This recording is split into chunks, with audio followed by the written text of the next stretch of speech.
All right, ladies. Now let's talk about why we spent all this time with the unit circle.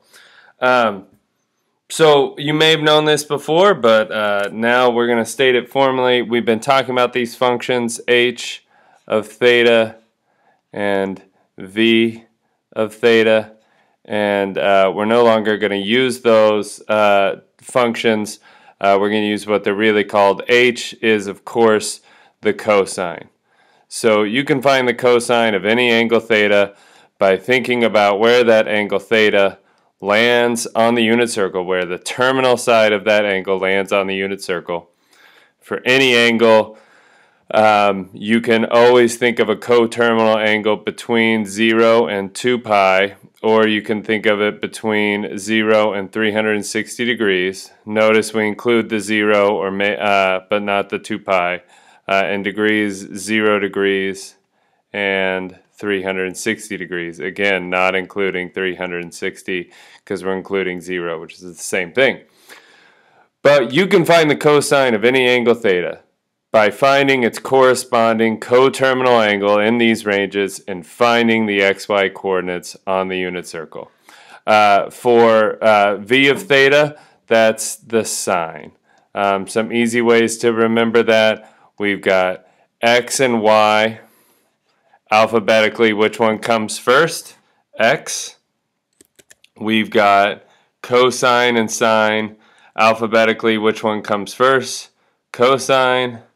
We've got horizontal coordinate of theta, vertical coordinate of theta, h of theta, v of theta. Alphabetically, which one comes first? H of theta. So, to find the cosine of an angle, you find the x-coordinate on the unit circle, the horizontal coordinate on the unit circle, and we think about any angle as being finding a corresponding coterminal angle in that range. For sine, it is, the y-coordinate. Good? So, let's see how that works and what you need to know for your next homework assignment. Here's a unit circle. Have that in your mind. Have that in your back pocket. If I ask you to find the sine of 30 degrees. Sine of 30 degrees. And all you need to know is 30 degrees right here on the unit circle. Sine is the y-coordinate. The sine of 30 degrees is 1/2. Notice that's different than, say, the sine of 150 degrees. That lands over here. The y-coordinate is also 1/2, but it's in a very different position from 30 degrees. But as I've said before, there's this angle right here, right here with the x-axis that's 30 degrees, and notice that 150 has that same angle of 30 degrees right there. Here you can see that they're aligned horizontally across from the unit circle. Right? Same horizontal line means same y-coordinates. Good? Let's try one with cosine. So one with cosine could be, what is the cosine of, let's say, 7 pi fourths? So we find 7 pi fourths in radians on the unit circle. That's right down here. We find the x-coordinate. And we say the cosine of 7 pi fourths is √2/2. Notice that is the same value but different position of, say, the cosine of pi fourths. Pi fourths being in the first quadrant, same x-coordinate. If I was to draw a vertical line, it would hit those 2 points, the same spot, because they have the same x-coordinate, √2/2. Good? If you're asked to find the cosine or sine of an angle that is not in the range of 0 to 2 pi in radians or 0 degrees to 360 degrees, your job is to subtract multiples of 2 pi or multiples of 360 degrees until that angle falls in the range. Let's try one. What is the cosine? What is the cosine of let's do 400 and let's say 20 degrees. If If you look here between 0 and 360, there is no 420. That should make sense, obviously. We're going to take 420 and we are going to subtract 360, from which we would get 60 degrees. And now if I was going to find the cosine of 60 degrees, what I'm saying is the cosine of 420 degrees, that would be the same value as the cosine of 60 degrees. And that value is equal to, finding on the unit circle, 60 degrees, cosine x coordinate, 1/2. 60 degrees looks something like this. Start here and rotate counterclockwise till about there, 60 degrees.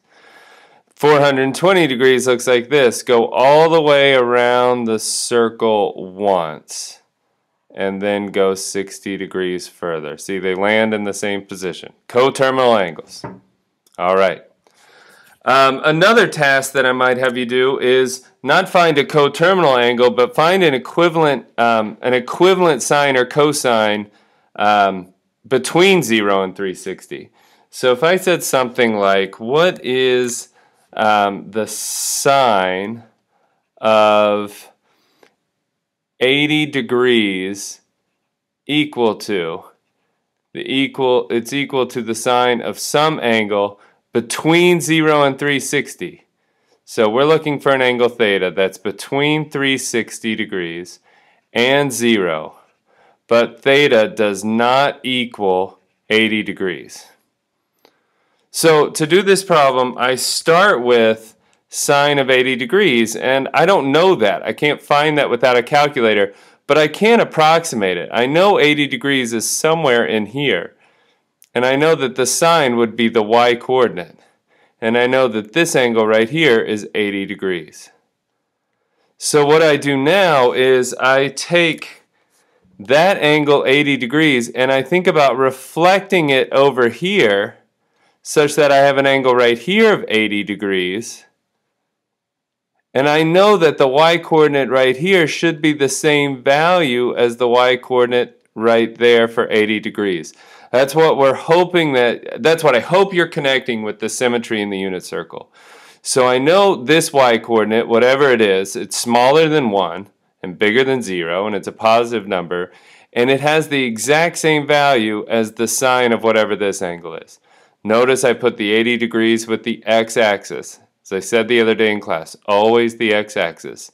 So I know that the sine of 80 degrees is also equal to the sine of 100 degrees. And I can figure that out without a calculator. Good? Let's try another one. What if I wanted to talk about the cosine of, let's do something in radians that's not on the unit circle. How about 4 pi fifths? Okay, 4 pi fifths. First, let's think about where does 4 pi fifths. I want to find an angle such that the cosine of that angle is equal to the cosine of 4 pi fifths. And that angle right there, call it theta, will be less than 2 pi, but greater than or equal to 0. But obviously not equal to 4 pi fifths. So first I think about what quadrant does 4 pi fifths fall in? Well, this right here, if I was thinking about pi fifths, this would be 0. And all the way over here, pi would be 5 pi fifths. And we don't normally do this with fractions, but I could think of this one as being 2.5 pi over 5. And I think I misspoke. I'm not going to restart the video just to fix a mistake. 5 pi fifths would be equal to pi. 0 is equal to 0, obviously. And you see where I get this 2.5 pi over 5, half the distance between 0 and 5 pi fifths? So I know 4 pi fifths is over here, and I'm not really going to worry about where it is. I'm just going to ballpark it. It's somewhere here in the second quadrant. Let's say right here. Right? The cosine is the x-coordinate. That would be this distance right here on a triangle or inside the coordinate plane. So I just think about, all right, I'm going to draw this vertical line that says down here is where that other angle is. That angle between 0 and 2 pi that would have the same value. I now need to think about what's this angle in here. Well, from here to here is 4 pi fifths. I could write that up here so I don't forget, 4 pi fifths. Right here is 5 pi fifths, so I hope you figured this out already, that this would be pi over 5. So I need a pi over 5 down here. And now I need to think about the angle that goes all the way from 0 and stops right here. Hopefully you can see that it's 5 pi fifths plus pi fifths, and I get the cosine of 6 pi over 5 should be equal to the cosine of 4 pi over 5. Good? Again, I don't know what that value is because I need a calculator to get some kind of decimal approximation. Because pi over 5 is not one of our special angles like 30, 45, or 60, or pi 6, pi 4ths, or pi thirds. I don't have this nice way of expressing the ratio of sides using special triangles. So to get a decimal equivalent, I would need a calculator. But I can think about this equation of symmetry, that I know these are the same values, and I can think of where they line up. Good? The last thing that we might want to do with this information is we may want to compare values. Which one's bigger? Which one's smaller in terms of numerical value using not special angles on the unit circle. Let's try one like this. You tell me what's bigger. Is the sine of 10 degrees bigger, or is the sine of 20 degrees bigger? Now, you can't use a calculator. You just need to reason through it.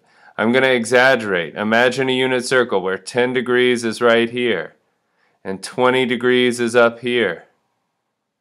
Sine is a comparison of which coordinate? The x or the y? Hopefully you said the y. There is the y coordinate for 10 degrees. That y coordinate is for 10 degrees. And this y coordinate here is for 20 degrees.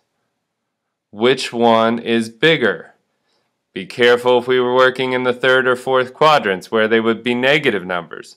But these are both positive, so we would say that the sine of 20 degrees is greater than the sine of 10 degrees. Okay.